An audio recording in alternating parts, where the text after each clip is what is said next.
તુલસીદાસજી કહે જો યહ પઢે હનુમાન ચાલીસા. જો એટલે ગમે તે બધા એમ નિયમ હોય કે ભાઈ આને નો આપવું. ખબર તમને ગીતાજીમાં ભગવાને કીધું કે અસુરોને ન આપવું, મલિન બુદ્ધિવાળાને આ શાસ્ત્રો ન આપવું. સ્વામિનારાયણ ભગવાન શિક્ષાપત્રીમાં લીખી ગયા કે આવા હોય ન આપવું.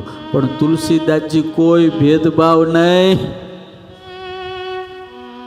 એક જો યહ પઢે, જેને બોલતા આવડતું, અરે ન બોલતા આવડતું મનમાં પઢે.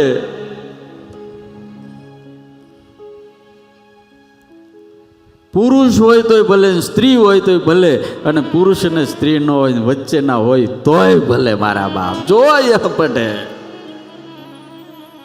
તો શું થાય? હોય સિદ્ધિ સાખી ગૌરી. સાખી એટલે સાક્ષી. બહુ મોટો માણસ સાક્ષી હોય, ભાઈ એમ કે આ ફલાણા ભાઈ એમ કે ભાઈ આ ગોવિંદ ભગત છે, એમ કે ભાઈ આને 5 કરોડ આપી દે, હું વચ્ચે છું, તો કોઈ ના પાડે. સુરતમાં એક ના પાડે. તો તુલસીદાસજી કે સાક્ષી કોણ છે? સિદ્ધિ સાખી ગૌરીશા.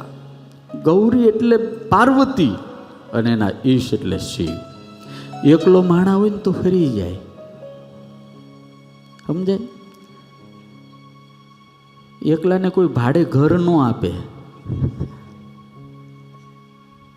પૂછે ભાઈ પરણેલા છો? તો કે ના ભાઈ એકલો. તો અમે ઘર નહીં આપીએ ભાડે. અને પરણાવાળા એમ પૂછે ભાઈ ઘર છે? તો કે નથી.